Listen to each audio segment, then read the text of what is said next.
Hi and welcome to Positively Sparking, podcasts on internet marketing, online business, entrepreneurship and digital living. Today I'm with Neil Henry, fellow director of Positive Sparks, and we're chatting about how a business brand new to pay-per-click marketing can look to take positive steps in those tricky first months of online advertising. So hi Neil, how are you? Good afternoon, Phil. I am fabulous on this very sunny Thursday afternoon. Looking forward to this podcast and then a game of tennis. Well, it sounds a great afternoon there, Neil. Are you having ice cream or is it not yet out the tub? Oh, no. I'll be coaching tennis and then playing tennis. No ice cream involved yet. Well, today we're going to talk about pay-per-click and specifically pay-per-click for a new business. So why don't we throw right over to you, Neil. Tell us why. Why should we look at pay-per-click beyond anything else online right now?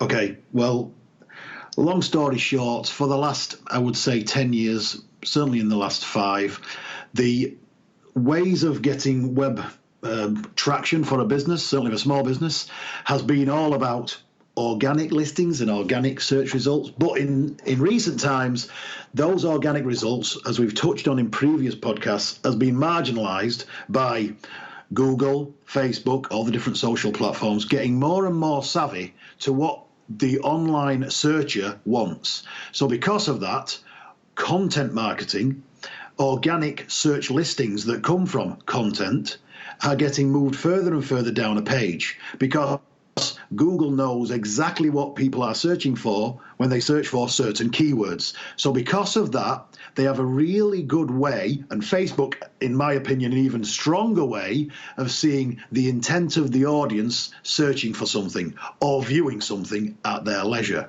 So because of that, it's, to my mind, it's such a strong statement, but it's a no-brainer that any business today should be looking at PPC, online advertising, as the focal point of their web marketing budget. It's the first thing they should spend on because it gets traffic instantly to their web pages, to their products and their services, in the ways that you want them to interact with you, whether that's to download something, whether that's to actually make a connection and engage with you, with your brand or your business, or most importantly, to make a purchase decision. So really it's about getting quick, relevant, targeted customers to your web pages instead of fluffy people that may be just browsing the web organically, searching for general things.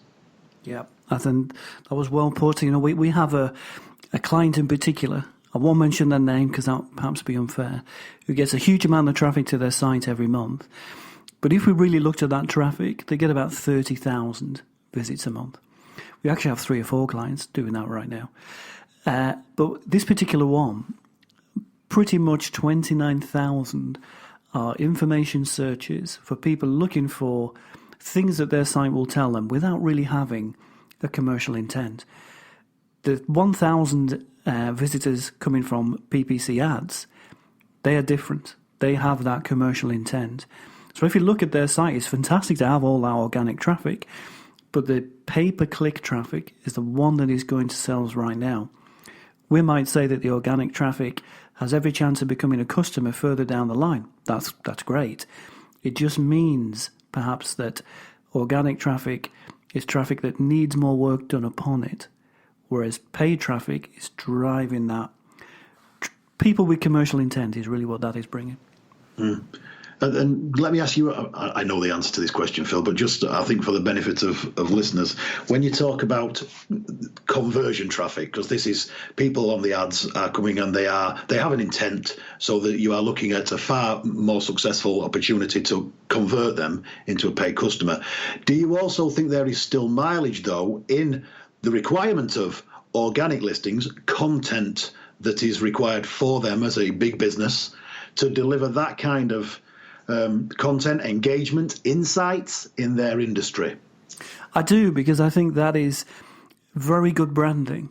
So if we think of what the intention is behind the traffic, pay-per-click traffic is very commercial. So it's people looking for something to buy of a type right now.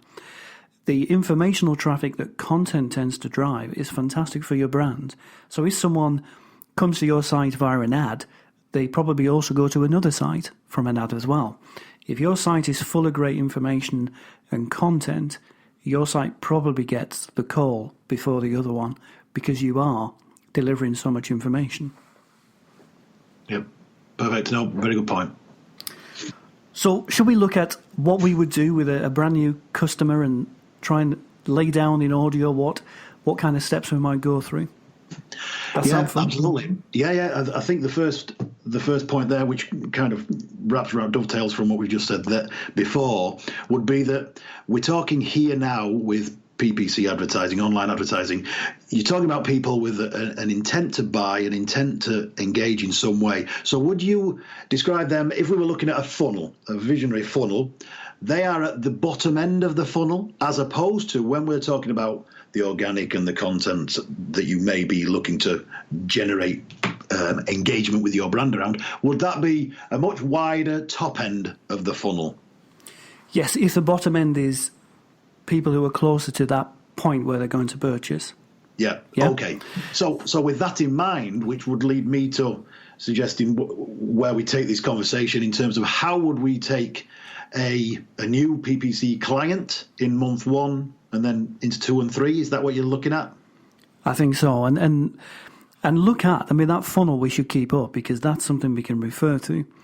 So if we look at different kinds of PPC traffic, for example, traffic which is coming from keyword searches on Google and Bing is closer to the bottom of your funnel because that's the point where people want to buy than people visiting from Facebook or Instagram or Twitter, which are the other great places to market. So we have to bear that in mind. So Google and Bing traffic is more expensive than Facebook and Twitter traffic, and that's because the people making those searches are closer to the point where they want to buy. And let me jump in there, Phil. The important visualization of this funnel and the bottom end of this funnel is where you're potentially, as a small business, looking to invest in or spend budget in web marketing. That end of the funnel, to my mind, and certainly to yours, is the point where they should initially use their web marketing budget, because that's where you're going to instantly, if not quite quickly, see a better return on investment than if you were to put it at the top end of the funnel, looking at organic placement, organic traction through social media and through content. That is a much longer funnel pipeline to get through to get someone to the point where they're going to convert. So with that in mind, to lead into the question of what you would do in, say, month 1, the budget would be spent savvily on the best way to find keywords that aren't expensive in the right types of channel, web marketing channel, whether that's Google, Facebook, Twitter, LinkedIn, using the right channel. So month 1 to me, and I know you can expand on this considerably more than I can, but month 1 to me would be finding a really strong keyword presence for the keywords that you're trying to find and engage with. Then from those, picking the low-hanging fruit that aren't going to cost you a fortune. Certainly when you think of healthcare and finance industries, those very expensive keywords, you could spend your budget within seconds, within a few clicks. So month 1 would be about finding a really good keyword research strategy, then implementing that strategy in the right channel. And that doesn't necessarily mean it has to be Google, because there is lots of low-hanging fruit that you can find custom target audiences in Facebook.